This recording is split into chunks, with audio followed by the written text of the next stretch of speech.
Hello, everyone. Welcome to the Booktube Chicks Book Club. We are doing our August live show for My Contrary Mary by Cynthia Hand, Brodi Ashton, and Jodi Meadows. This is a brand new series following different Marys from history. You may be familiar with their series following different Janes, but this is a brand new book. It came out a couple months ago, and I am so excited to talk about it tonight. As always, I am with my lovely friends Kathleen from For the Love of Books and Desiree from Libri Labra. And the way that our live shows work is that we are going to have about 5 to 10 minutes of non-spoiler discussion where we talk about our um, initial thoughts on the book, and then we will go into spoilers for this book. I was going to say maybe for the other ones, but no, we won't for the other ones. So, um, would somebody be able to do a synopsis of this book, please? Whoever wants to take it. Okay, well, then I'll take it. But I can't really explain it, so I'm just going to have to read the synopsis on the inside cover. Okay, so Mary is the Queen of Scotland and the jewel of the French court, except when she's a mouse. Yes, reader, Mary is an Ethian in a kingdom where verities rule. A small obstacle, to be sure, but one that could cost her her head. Francis is Mary's betrothed and next in line for the French throne, but what used to be a pleasantly far off prospect is suddenly too close for comfort. You see, he has a secret of his own. No matter how much he loves Mary, a king is the last thing he wants to be. Ari is the daughter of Nostradamus, the world's greatest seer. A position as one of Mary's ladies in waiting seems like a perfect opportunity to prove herself worthy of her father's legacy, but she never predicted she'd stumble upon the kingdom's mousiest secret. When the king meets a rather suspicious end, things at the gilded court take a treacherous turn. Mary and Francis are thrust onto the throne, and Ari must decide whether to save her own head or help her royal mistress navigate a veritable viper's nest of conspiracies, traps, and treason. And if Mary's secret is revealed, heads are bound to roll. So we're going to go ahead with our initial thoughts on this funny, whimsical, historical, magical realism retelling. Um, Kat, would you like to go first since you're right next to me? Sure. So I read the Lady Janie's series. I only read the first two books, which is, God, what was the first one? I know the second one is My Plain Jane. And My Lady Jane. My Lady Jane. The first one is My Lady. Okay, so I read the first, and I have not read the third one, but I really enjoyed the series. I really loved the first one. The first one was really funny. Basically, the three authors, they take like either a very real person in history or they like a person that is famous, and they kind of do their own little twists on the stories based on these characters. And for example, My Lady Jane is based on Lady Jane, who was a real person in history, and they kind of add their own little twists. There's a little bit of magical realism to the story, and I really enjoyed the first book. The second book was okay, and this one ended up just being okay for me. I enjoyed the story of Mary, Queen of Scots. I know a little bit, not too much. I know a little bit about her actual real story. Mary, Queen of Scots is the cousin of Queen Elizabeth, and she was in real life. She was executed by her cousin. So they kind of took her story and they twisted it a little bit. They added a little bit of magical realism where she can turn into a mouse, and they kind of make it funny and comedic. And I did laugh and giggle a little bit on some moments, but I just didn't really. I feel like these stories that these three authors are creating, it peaked on the first book for me. First book was really funny. It was really hilarious. I enjoyed how they twisted the real story, for example, of Lady Jane in the first book.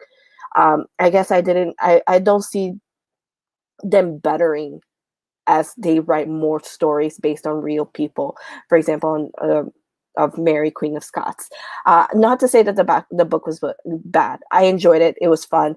It just didn't quite peak for me as the first book did. So I did end up giving this book 3 stars. It's more like 3.5. I recommend everybody read it. I would recommend you at least read the first one because, like I said, I think the first one was really, really good. But if you like historical fiction and you like historical fiction not to be taken seriously, not to be taken for its accuracies, I would highly recommend the series because, again, it is supposed to be a little bit funny. And again, the authors take a huge liberties with this actual story of these real people. So my office is a little warm and John just brought me a desk fan. Is it disrupting the mic? Like, can you hear it? Okay. I don't hear anything. You can't hear it. That's good. So I haven't read any of the previous books. I wasn't really sure what to expect. I had tried reading My Lady Jane and it was so not what I was expecting. Like I couldn't continue. I had to like put it down. And with this one, you know, going through it, I think there were times that I laughed, but I feel like I laughed more at the absurdity of it than I did because I actually thought it was funny. And I'm still willing to give the other ones a shot. Maybe I just have to like get used to what they're doing with the stories. It just felt a little bit like maybe the book wasn't for me, like that style of humor and just the way they're weaving in these jokes. I don't know. I wasn't like a big fan of it.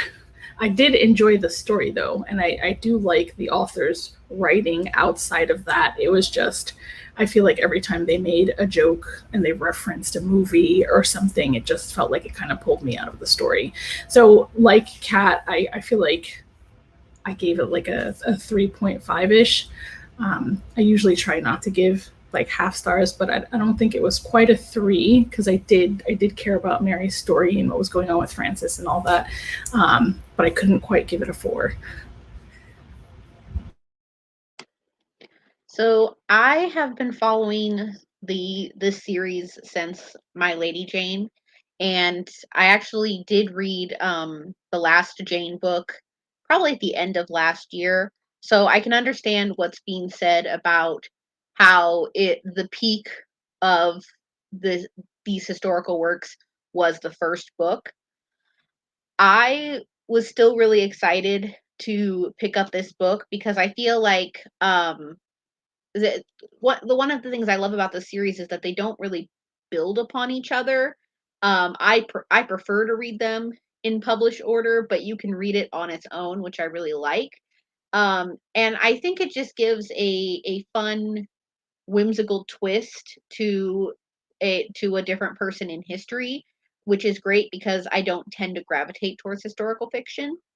That being said, I finished this book like an hour ago. I was reading it up until the end. And I don't think that's necessarily because the book is bad. I think that's just because I've had a lot going on in my personal life that this did not take priority for me. That being said, I enjoyed the story, although it was different than what I was expecting, and I gave it 4 stars. And I still plan on following these authors and whatever they continue to do in this new trilogy of Marys. So on that note, we are going to go. I will say that I agree with you. I do want to continue, especially with this next trilogy being Marys, because I'm assuming one of the Marys that they're going to do with the next 2 books is going to be My Bloody Mary, who was the daughter of King Henry VIII. And I find his story to be very, very interesting. So I actually can't wait to see if they actually do one of the books based on, because she had her story, even though she didn't last very long as a queen, was really interesting. So I do know that the second book, originally when this whole trilogy was announced, they announced every Mary that they were doing. The second one is going to be about Mary Shelley and Ada Lovelace. The third one was originally supposed to be about Typhoid Mary, but due to pandemic-related reasons, they decided to nix that. And I don't think they've announced what Oh. their Mary is going to be. I'm yet. surprised they wouldn't take advantage of my Bloody Mary, because I don't, like I said, her history is very interesting. Being not only her being the daughter of King Henry VIII, but she brought back Catholicism, which Henry had initially abolished. But anyway, regardless, we're not talking about history. But yeah, I hope they end up doing my Bloody Mary. But anyway, We'll have to keep an eye on Goodreads and see if they ever announce it. Because the last I looked, I remember it explicitly said they were doing Typhoid Mary, and then one day it was gone, and I was like, "Oh, what's going on?" And I saw the other day that Jodi Meadows had actually posted, like in the either the question section or the reviews section on Goodreads, that they weren't going to do it anymore, and they're going to have to find another Mary or something like that. So there's still a chance. So we are going to go ahead and go into spoilers and discuss this book in full. So is there any particular spot that anybody wants to start at? I'll be honest, because I wasn't as interested in this book, while I did, read it and try to pay attention to it, there's a lot of things that I don't remember. So until you guys start talking about it, I won't really remember. But yeah. Well, I kind of want to know, Desiree, are you interested in seeing anything else that these authors do, or interested in going back to any of the Jane's work, since you haven't read any of it? Well, I have two of them. I have My Lady Jane, and I have the one right after that. So I figured I would at least read those two and then decide if I want to keep collecting the rest of the books or if I want to pass them on. I will say, after reading this book, especially with some events that happen at the end of this book, I definitely think you should go back and read My Lady Jane first. And also, I think that's one of the funniest ones, because I definitely want to go back and reread that one.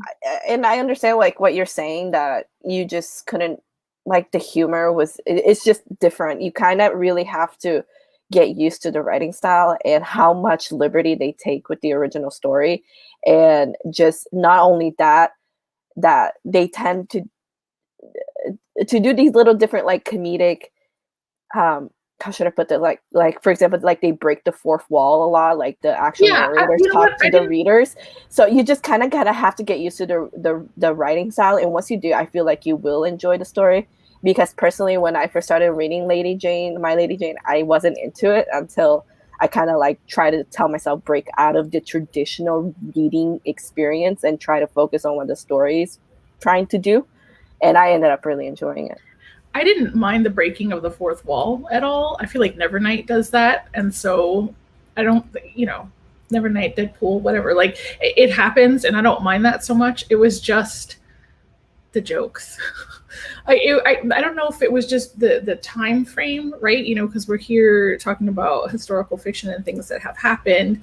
And then it was just very, very current pop culture things that they were throwing in there. And it just kind of pulled me out of the story. And it overall just felt very silly. And some people like really silly. I just don't. And I think, it is silly. And I think honestly, that's what the authors try. I feel like they try to be overly silly. And I agree with you. Some of the pop culture was weird.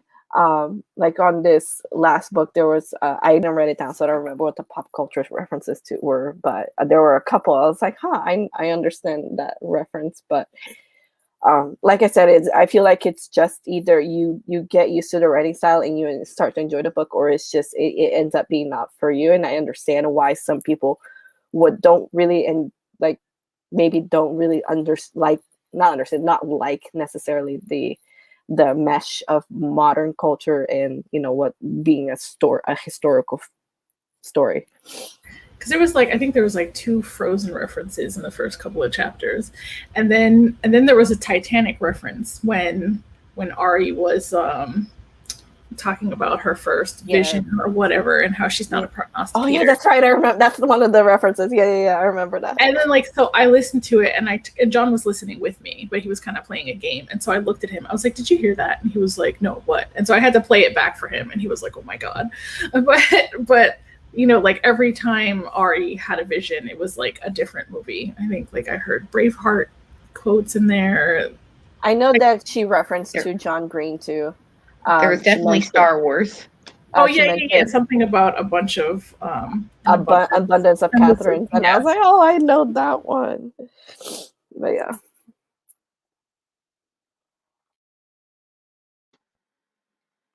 I will say I didn't fully believe in Frances as a character until a little bit later on in the book. I feel like I had a hard time trying to gather what what he looked like, first of all, and his descriptions, and then what his personality was. I think it took me a couple of his chapters to finally understand who he was, if that makes sense. I can see that. I can see that. Like, I mean, I think Frances was trying to figure out who he was.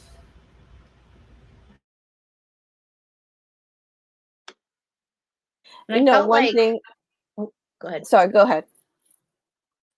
You can go ahead. I didn't know where I was going with mine anyway. Oh, I was gonna say, not to talk about Frances, but I will say one thing that I really enjoyed, that I feel like, even though this is a historical fiction, they take a lot of liberties with historical fiction. They did somewhat get the character of Mary correct in terms of history, because Mary was very assertive, for being a woman of that time era. And you know, they talk about, you know, how her brothers or her uncles or something like that are trying to like try to control how her life is going so that she can become queen of so many countries, and then they are the ones who are actually going to rule, even though she's actually the ruler, but they're going to rule like her anyway. You know, that's in history, Mary was very much like that. She was very assertive. She wanted to make sure that she was the ruler, not anybody ruling over her. And she also had a lot of issues with her cousin Elizabeth. And so that's one thing I appreciated about the story, that even though they took a lot of liberties with her actual story, that they still kept some things correct. Because again, being a woman of that era, you don't really have a lot of, even queen, you don't really have a lot of rights, and you don't really have a lot of say, but Mary made sure that she did. And that's something that I saw in this book.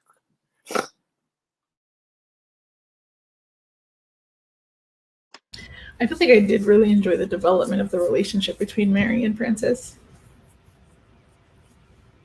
I thought it was cute, and I thought that, like, you know, originally they were like, well, we're friends and we can be together, we can do this. And just the whole thing was cute. I thought the scene where they had to like consummate the marriage was pretty funny. I will say, I don't know if you guys know a lot about the story of Mary and Frances, but they married, and he literally like died within the first year of their marriage, and it's never been certain whether they actually consummated their marriage. So just to put that out there, because usually isn't like back then your marriage is only actually a marriage until you consummate the marriage. So if nobody knows that they actually consummated the marriage, their marriage never actually existed. So just letting you guys know. That's why there's supposed to be someone there to observe the act. Which I find it really so odd. Scary. Like there was that scene where like the dad was gonna witness the consummation, and then was it Arya who somehow got the mother to interfere so that they could have a private moment. I thought that was funny, and I'm like, I feel like I find that I understand why they do it, because again, for them marriage isn't really official until consummated, but for you to have people witnessing, I find that so I mean, when you consider that, like, for the most part, marriage was about power and not necessarily about love. So, it's just like, how do we get the lineage going as quickly as possible? Making sure that those things happen.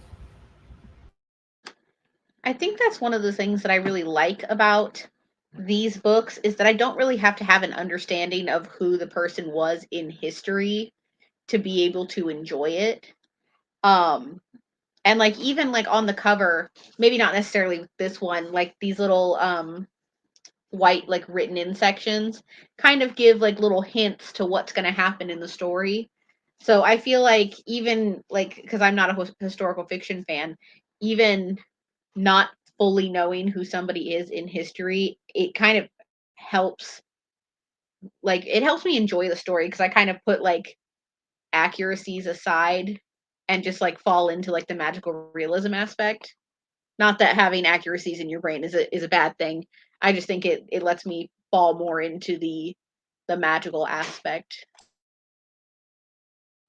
So, in regards to the cover, for whatever reason, the way the wording is over the girl's face, I can't look at that picture without thinking of Avril Lavigne. Like, every time I look at it, I'm like, that's Avril Lavigne on the cover.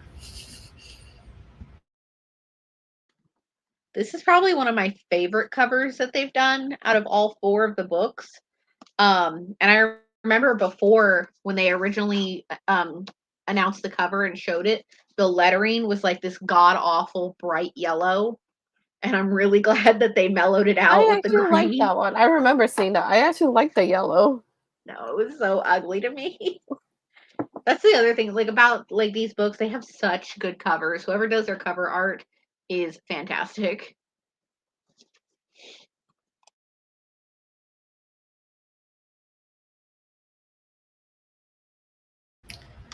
So, what did you think about Ari? She annoyed me. I'm not even gonna lie. She annoyed the hell out of me. I didn't like her, but it is what it is. I was gonna say she wasn't my favorite character to read from. I think my favorite person to read from was Mary. I didn't think Ari was completely annoying, but I didn't enjoy following her as much as I did the other characters. I thought the fact that Mary had like 4 idiot Mary friends was kind of weird. That one of them was a dog. Yeah, the multiple Marys and the multiple Franceses confused me. Like I had to keep going back and forth on who was who until I understood everything, like for the first couple of chapters. Just trying to like picture someone in that time frame as a human but behaving like a dog was a little difficult for me to wrap my head around.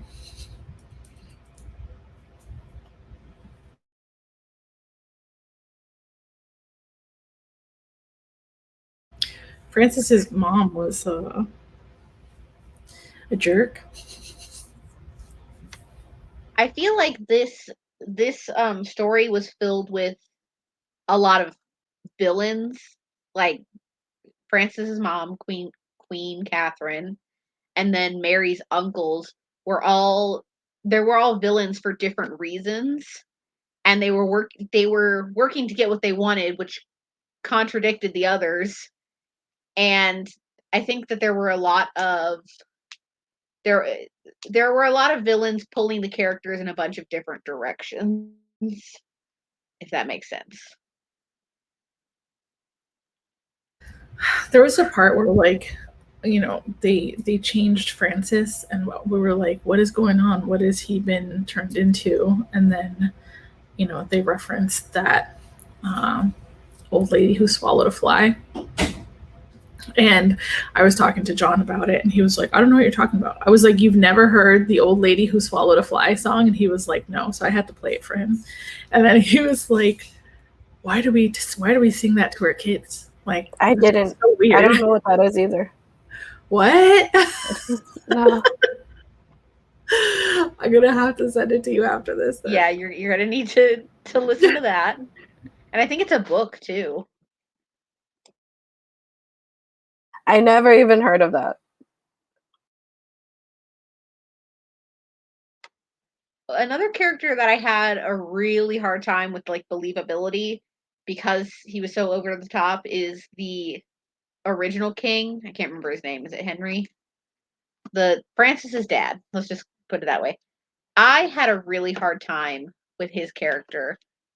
Maybe because he was so like boisterous and insane. I don't know if it was the personality or trying to picture it or what, but he was a character I had issues with from the beginning, and I was kind of glad that he was only in the beginning of the book.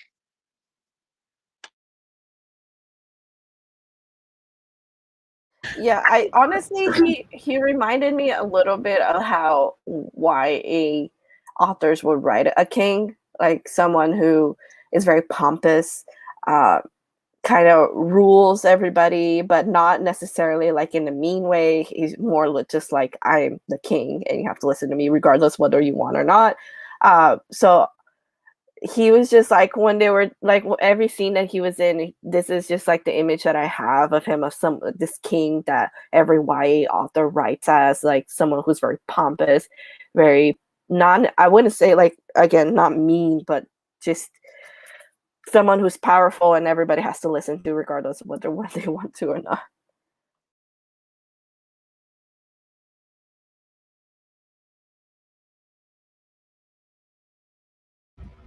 I mean, I don't know much about the historical aspect of this, so like whatever I was reading, it was just kind of like sometimes I'd have to stop to Google to figure out what was true or how things went down or what was going on.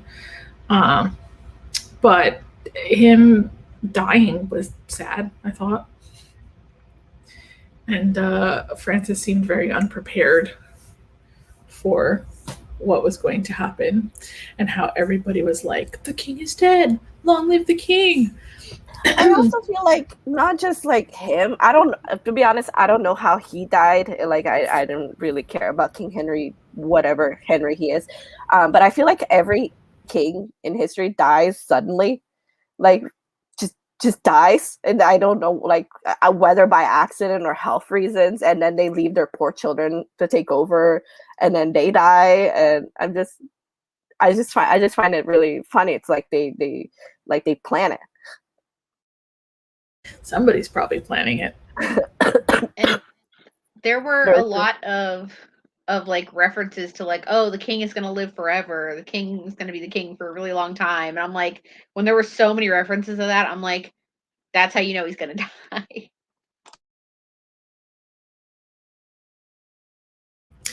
But what did they say much about the younger brother? Because I feel like up until they wanted him in the hot seat, I don't feel like I processed much about the younger brother. There was a scene where Francis was talking to them, but that was the only scene that we really had with both the brothers before he was suddenly like thrust onto the throne.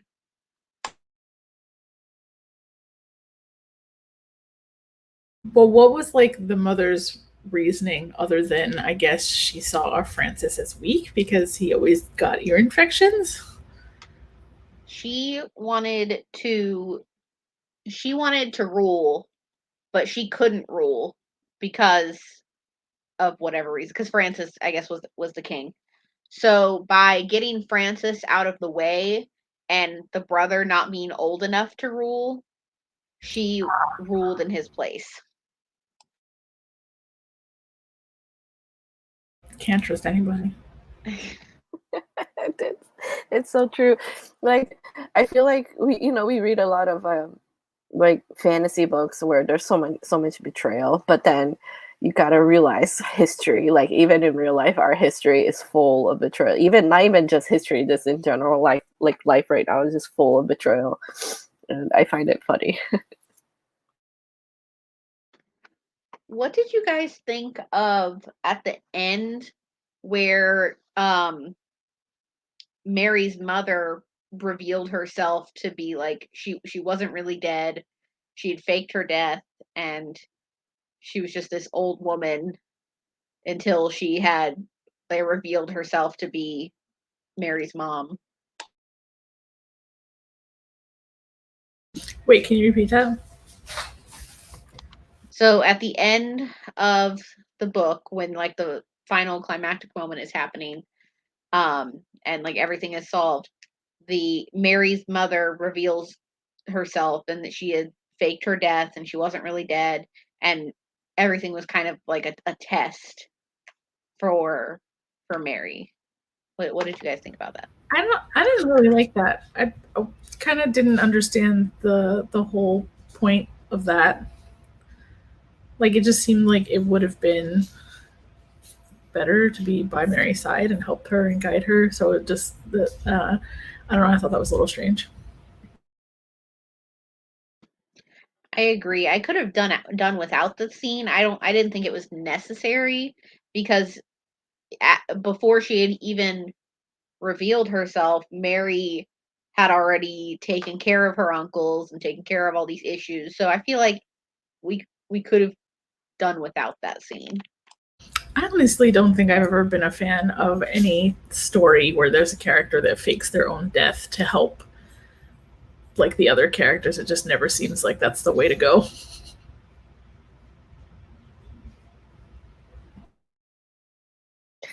Yeah, I agree with you guys. I mean, it's like you said, you don't understand. I don't get it either. It's I thought it would be better for her to be maybe standing by her side and being supportive, but the fact that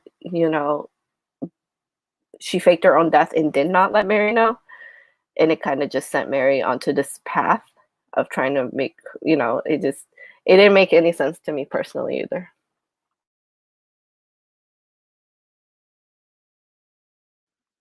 I'm trying to think of some other like questions and stuff because I don't. Mostly because like I'm trying to think of other questions that I want to ask you, Desiree, because you've never read the other books before, but I can't think of anything. But I definitely think you should at least read the first book. If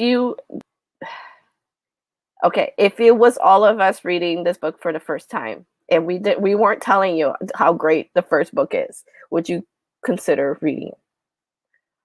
Or would you be done? I don't know.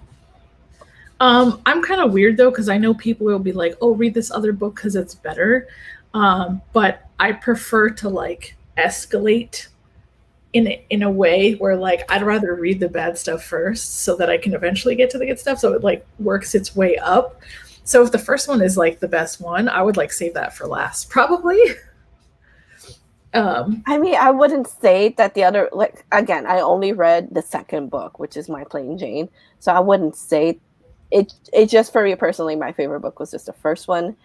I couldn't tell you what happened in the second book, and this one will erase from my memory in a week as well. But I remember clearly that I really enjoyed the first one. But again, so I wouldn't, like I said, I wouldn't say that they're bad. I think I gave the second book 3.5 stars too, so they were okay. I think that's why I want to go back and reread the first two books, because while I have vague ideas of what happened, it's been so long that I can't remember everything. Whereas with the last one, which was My Calamity Jane, that one I read like within the past year, and I clearly remember almost everything that happened within that one. And who were the three Janes? Wasn't Jane Austen one of them? Was that the first one? The first one was Jane Grey. The Okay. third one was The third one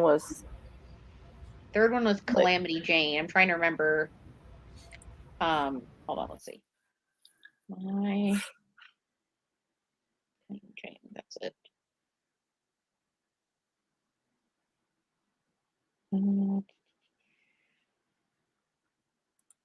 I think the second was Jane Eyre. Okay. And then the third one is Calamity Jane, but it also has Anna like Oakley. Annie Annie Oakley. Oakley. Yeah. That one I thought was fun. I like that one.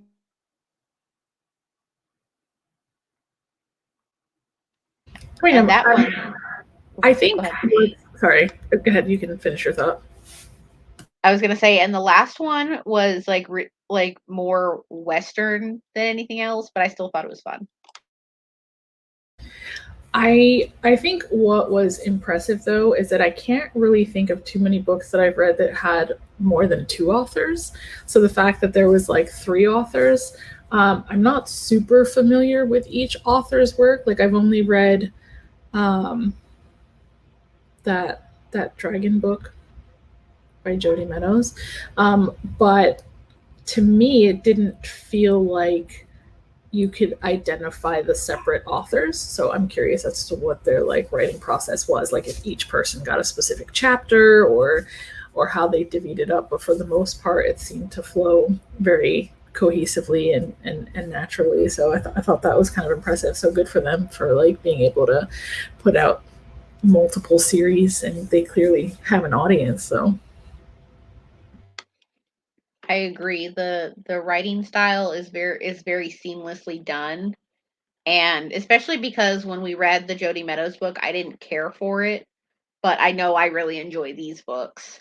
I'm thinking that maybe like each author gets a character, because I think every book has followed 3 different characters. So that seems like likely.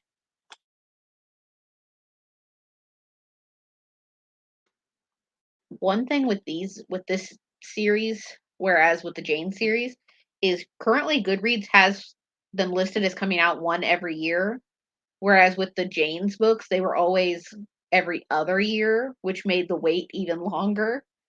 So I like that they're kind of speeding it up, especially because these are not chunky, or they're not thin books. They're pretty chunky.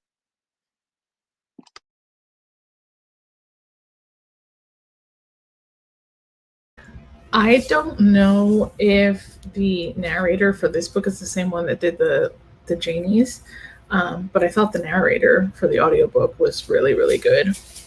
Her ability to do different voices for different characters, Yeah. I was so impressed. I was like, I could not change my voice that many different times. And you had Scottish accents and French accents and then male different European accents, and I was like, girl, you're so good. I don't know where you came from, but you're so good. I wish I had been able to listen to the audiobook, but my library didn't have it, so I wasn't able to get it. Also I'm looking at the Goodreads list for the second Mary book. Apparently it was originally supposed to be about Mary Curie, and they had announced that already, but then they had to change it because it's Jodi Meadows listed 3 months ago that they had to go in a different direction with it. Huh, I wonder what caused that. Yeah, I would have been interested in one about Marie Curie. Let me go back to the third one. And I think this is the one. Yeah, this one. It looks like they announced a while ago, almost a year ago, that they said it'll be about a Mary, but probably not typhoid Mary because of pandemic reasons. Oh my. I mean, I can't exactly blame them for that. No, but like just the fact that they were considering that's Yeah, I remember I was watching like a drunk history about typhoid Mary, and it is disgusting. I can't.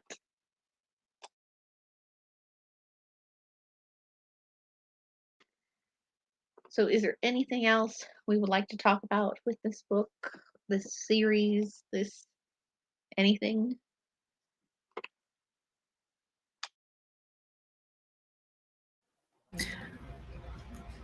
Not on my end. I was gonna like take notes, but I think there was part of me that was like, they're probably not gonna be good notes. It's just gonna be me griping about silly things. I never take notes. I just go. If it's If a I book that I'm passionate about, then I'll I'll talk about it till no end. But this book was just like, it was okay. It wasn't, for me, it wasn't on any different spectrum. I didn't really love it. I didn't really hate it for me to talk about it nonstop.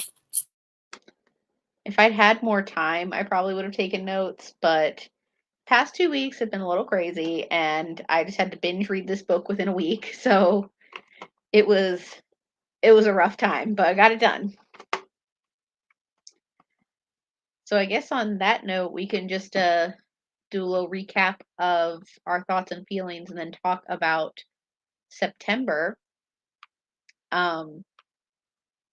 My thoughts and feelings are, I'll keep them short and sweet. I enjoyed it. I gave it 4 stars, and I look forward to other fun, whimsical historical fictions in the future. Yeah, I enjoyed it. I gave it 3 stars. Again, if you haven't read the series, read the first book. It's really good. I'm actually really interested on the next book because you said Ada Lovelace and Mary Shelley, which is interesting because it's a writer and a mathematician. So I'm just wondering how they're going to do that. But yeah, I enjoyed it. It wasn't, to be honest, it wasn't anything special. If you ask any details about it in a week, I won't be able to tell you anything because I'm already forgetting what the book is about. But it was enjoyable. So yeah. I did enjoy the story and the historical fiction aspect of it, and I do enjoy their writing overall, and I think they write well together. It's still a 3.5 to me, probably because I felt like the humor was just a bit sillier than I would prefer. So on that note, we're going to briefly chat about September. I don't have the book yet because I just ordered it. But in September, we are going to be reading Faith Taking Flight by Julie Murphy. This is a book following a plus size superhero. So I'm really interested to read this book because I feel like I haven't heard much about it. But I do know that Julie Murphy writes some really good books, and I'm really excited to see what she's done with this one. And there's also a second book that's either come out or is coming out. I'm not sure. Excuse me. Our live show is going to be on September 26th, pretty sure. Let me double check that real quick. Yeah, at 6 p.m. Eastern on this channel. And then another announcement for a September live show is Pages and Pals is actually going to be the day before on Saturday, September 25th at 8 p.m. Eastern, and that's going to be over on Kathleen's channel, which is linked in the description below. As always, you can follow us on Twitter and Instagram at Booktube Chicks for both. That is where you'll get, mostly Twitter is where you'll get the most up-to-date information regarding any changes to live shows. Make sure to check out both of these awesome content creators that are linked in the description below. And I think that is everything. So we will see you all next month for Pages and Pals on the 25th and Book Club on the 26th. Bye. Bye.